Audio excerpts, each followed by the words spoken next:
How much time do you think it takes to judge a person? કોઈ વ્યક્તિ તમારી સામે આવે ફોર ધ ફર્સ્ટ ટાઈમ, કેટલા સમયમાં તમે એને જજ કરો છો અથવા તમે એના વિશે કોઈ પણ પ્રકારની પૂર્વધારણા, તમારી ઇન્ફોર્મેશન જે પણ તમારી જોડે છે એના બેઝ ઉપર તમે એના માટે કોઈ તારણ અથવા તો કોઈ ધારણા અથવા તો કોઈ જજમેન્ટ બનાવો છો? How much time do you think it tax? This was the question asked by my professor when I was in my diploma. અને એનો આન્સર ઘણા લોકોએ કીધું 1 મિનિટ, ઘણાએ કીધું 2 minute, 5 minute. Actual answer was 6 second.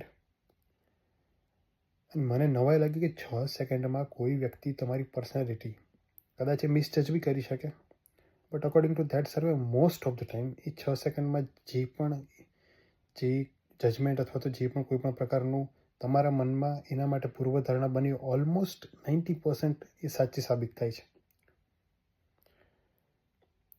And at that time I didn't felt it was right or it could be right. હાલમાં I am reading one book called Blink. This book is all about psychology, social behavior, human behavior and business. આ book મારા હાથમાં કઈ રીતે આવી તો sometimes I watch interviews. તો એક વખત શાહરુખ ખાનનો ઇન્ટરવ્યૂ જોતો હતો અને એને પૂછ્યું કે ભાઈ one book if you have to suggest, and he suggested this book. હવે આ બુક જે છે ને એ એક ફેસિનેટિંગ, ઓબ્વિયસલી ફેસિનેટિંગ બુક છે, but in a very simple book. તમારે હ્યુમન સાયકોલોજી અથવા તો માનવ મગજ, મનોવિજ્ઞાન, તમારું અનકોન્શિયસ મગજ કઈ રીતે કામ કરે છે, how it process all the thoughts you have, એના બેઝ ઉપર એક જજમેન્ટ બનાવે છે જે સ્નેપ જજમેન્ટ હોય છે. ઘણી વખત એવું થતું હોય છે કે તમે કોઈ વ્યક્તિને જુઓ ને એના માટે કોઈ ભાવના તમારા મગજમાં આવે કે ભાઈ લેટ્સ સે કે ભાઈ કોઈ વ્યક્તિને જોવાને તમારા મગજમાં એક વિચાર આવે કે ભાઈ he must be intellectual. Could not be right all the time, but gut feeling જે હોય છે ને એ લગભગ મારા કેસમાં એવું થાય છે કે લગભગ એ સાચી હોય છે કે if I C someone or સમવન્સ behaviour, અને ક્યાંક મને એવું લાગે કે ભાઈ મારો એની માટે કોઈ ઇમ્પ્રેશન મારા મગજમાં બને છે, પૂર્વધારણા કે ભાઈ આ વ્યક્તિ થોડું ચીપકુ ટાઈપ હશે અથવા તો આ વ્યક્તિ આવો હશે, આવશે, વોટ એવર, ઓલમોસ્ટ 90% સાચી સાબિત થાય છે. તો આમાં કોન્સેપ્ટ આવે છે થિન સ્લાઇસિંગ, પછી કોન્સેપ્ટ આવે છે conditioning. I would not ruin this book for you.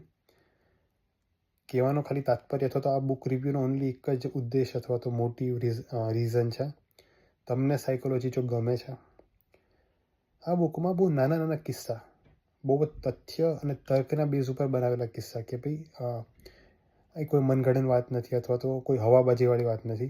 Actually conducted research, એનું સાઇટેશન પણ આપેલું છે બુકમાં. If you are in Canada, I don't know about India, but if you are in Canada, $30 ઇન્ડિગોમાં આ book હાલમાં discounted price ઉપર છે. તમને એકચ્યુઅલી જો ઇન્ટરેસ્ટ છે by this book, you will know so much more about human psychology than ever. જેમ કે હું ખાલી સિમ્પલ એક નાનો ખાલી આમાં એક્સપેરિમેન્ટ આવે છે, I would just describe you. It is about conditioning, કે how our psychology or our unconscious mind એક કન્ડિશનિંગના બેઝ ઉપર આપણી બોડીને રિએક્ટ કરવા મજબૂર કરે છે. તો એક બહુ સિમ્પલ એક્સપેરિમેન્ટ થાય છે. 2 ગ્રુપ ઓફ પીપલ હોય છે. there are 2 group of people. એક લોકોને એક કોરિડોરમાંથી ચાલીને એક્ઝામ હોલમાં જઈને જે વર્ડ સર્ચ, ખબર છે લેટર્સ આવે અલગ અલગ મિક્સ હોય બધા, અને એમાંથી વર્ડ ગોતવાના હોય. જેમ કે ABCD આપેલી હોય ને એમાંથી તમારે જેમ કે કોઈ વર્ડ લખેલો છે ન્યૂઝપેપર, તો તમારે ફાઇન્ડ કરીને એની ઉપર સર્કલ કરવાનું, વર્ડ સર્ચ બેઝિકલી. એવી ગેમ રમવાની હોય છે. તો જ્યાં કોરિડોરમાંથી ચાલીને જ્યારે એ રૂમમાં જાય છે, તો મીન વાઇલ કેમેરા થ્રુ અને સેન્સર થ્રુ એમની સ્પીડ નોટ કરવામાં આવે છે, એમની વોકિંગ સ્પીડ. પછી એક્ઝામ હોલમાં એ લોકો એક્ઝામ આપે છે, મતલબ એ વર્ડ સર્ચ કરે છે, અને વર્ડ સર્ચ એમને કેવા કરવાના કહે છે. તો પહેલું ગ્રુપ જે જાય છે ને એમને વૃદ્ધાવસ્થા અથવા તો ઓલ્ડ એજ સાથે રિલેટેડ જે વર્ડ્સ હોય છે, old age home, retirement home, diabetes, joints, death, losing someone, family crisis, old age crisis. તો આ રીતના બધા વર્ડ્સ એમને સર્ચ કરવાનું કહે છે. પછી એ ગ્રુપ, અને એ ગ્રુપના લોકો એવું નથી કે કોઈ બુઢ્ઢા હોય છે, યુઝ્યુઅલી બધા 24 to 30ની વચ્ચે હોય છે, બધા યંગ હોય છે. પછી એ લોકો જ્યારે વર્ડ સર્ચ પતાવીને ફરી પાછા જતા હોય ત્યારે ફરીથી એમની સ્પીડ નોટિસ કરવામાં આવે છે. પછી બીજા સેકન્ડ ગ્રુપને બોલાવવામાં આવે છે. સેકન્ડ ગ્રુપ જોડે સેમ વસ્તુ કરવામાં આવે, બટ એમને જે વર્ડ ફાઇન્ડ કરવાના કે છે ને, those words are different. Racer, marathon, runner, Usain Bolt, Superman, Batman, powerful, strength, આ રીતના વર્ડ એમને સર્ચ કરવાના કે છે, અને ફરીથી સેમ થિંગ એમની સ્પીડ નોટ કરવામાં આવે છે બંને time, when they come and when they go. And એ લોકોની સ્પીડમાં ઇમ્પ્રેસિવલી બહુ ડિફરન્સ જોવા મળે છે. પહેલા ગ્રુપની જે એકચ્યુઅલ સ્પીડ જે આવ્યા હતા અને પછી જ્યારે જાય છે તો એમની સ્પીડ સ્લો થઈ જાય છે, બિકોઝ એમનું માઇન્ડ એ કન્ડિશનિંગમાં જતું રહ્યું છે while doing that word search. Same thing. Second group જ્યારે આવ્યું ત્યારે એમની સ્પીડ નોર્મલ હતી, બટ જ્યારે ગયા ત્યારે એમની સ્પીડમાં ચેન્જ હતો, સ્પીડ થોડી ફાસ્ટ હતી. પછી એક વસ્તુ હું પોતે વિચારતો હતો, મારી જોડે એવું થતું હતું, આઈ ડોન્ટ નો, મે બી તમારામાંથી ઘણા જોડે થયું હોય તો બી. લેટ્સ સે કે ભાઈ જ્યારે આપણે બોર્ડની એક્ઝામ આપવા જતા 10th ઓર 12th, જેમ કે બાયોલોજીનું પેપર છે અથવા તો કોઈ લેટ્સ સે એસએસનું સોશિયલ સાયન્સનું પેપર છે, તો તમે બધું સોશિયલ સાયન્સનું વાંચશો અને you will try to avoid other subject exclusively before that paper. જેમ કે એસએસનું પેપર છે તો એના આગળના દિવસે તમે રિવિઝન એસએસનું જ કરવાનું પૂરું ધ્યાન આપશો. એવું નહીં કે ભાઈ આજે એસએસમાં કંટ્રોલ આવે છે બટ મેં તો પહેલાં વાંચેલું છે, it's okay, I will do fine, હું સાયન્સનું કરું. કરતા હશે ઘણા, આઈ ડોન્ટ નો, બટ હું નહોતો કરી શકતો, બિકોઝ હું સાયન્સનું કરીશ ને તો મારું કન્ડિશનિંગ સાયન્સવાળું જ હશે, મારા મગજમાં સાયન્સ ચાલતું રહેશે. નો ડાઉટ, એવું નહીં કે એસએસ હું ભૂલી ગયો, એક્ઝામ આપવા જઈશ એસએસ મને યાદ આવશે, બટ મારા મગજમાં ડર છે કે કદાચ મારું કન્ડિશનિંગ ચેન્જ થઈ ગયું તો ઘણી વખત એવું થાય કે પ્રશ્ન આવડતો બટ એન્ડ મોમેન્ટ ભૂલાઈ જાય. Some information which was very crucial, જે તમને એન્ડ મોમેન્ટ ભૂલાઈ જાય, તમને એવું થાય કે ભાઈ બિકોઝ કે ભાઈ મેં સાયન્સનું વાંચ્યું હતું, નોટ એસએસનું નહોતું વાંચ્યું, રિવિઝન નહોતું કર્યું, એટલે એ કન્ડિશનિંગના કારણે કંઈક ભય અથવા તો ડર ઊભો થાય છે. તો એ કન્ડિશનિંગનો કોન્સેપ્ટ કઈ રીતે કામ કરે હ્યુમન સાયકોલોજીમાં. બીજી વસ્તુ કે ભાઈ થિન સ્લાઇસિંગ, કે ભાઈ આપણે બહુ સ્નેપ જજમેન્ટ ઘણી વખત લેતા હોઈએ છીએ.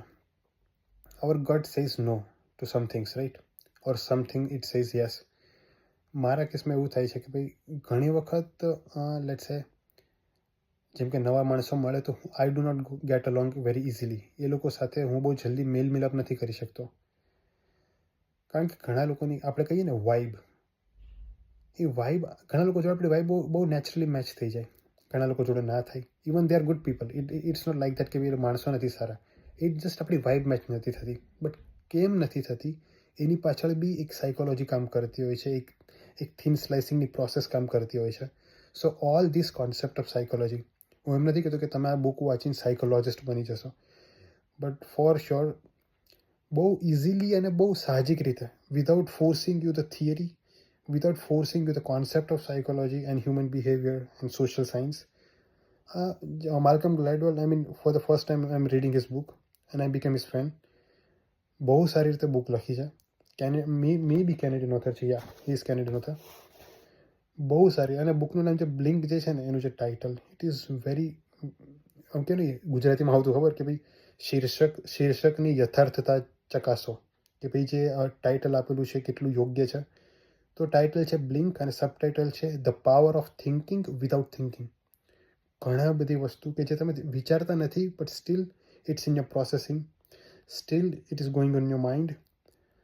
So those who are interested in science, those who are interested in psychology, જરૂર નથી કે બધાને આ બુક એટલી ફેસિનેટિંગ લાગે, મને લાગી છે. Just recommending. હજી મેં આ બુક પૂરી કરી બી નથી, I am halfway through it, and because આમાં ઘણા બધા કોન્સેપ્ટ હું ટીક કરી રહ્યો છું, બિકોઝ મને કોન્સેપ્ટ બહુ ગમી રહ્યા છે. I am highlighting it, so it is taking much time for me too, and also થોડું બધું છે કામ, but still if you are free, if you have enough time to read, buy this book, finish it, you'll love it. હજી મારી તો અડધી book થયું છે, but I got really excited that I have to share it. So મસ્ત book છે, વાંચો. By.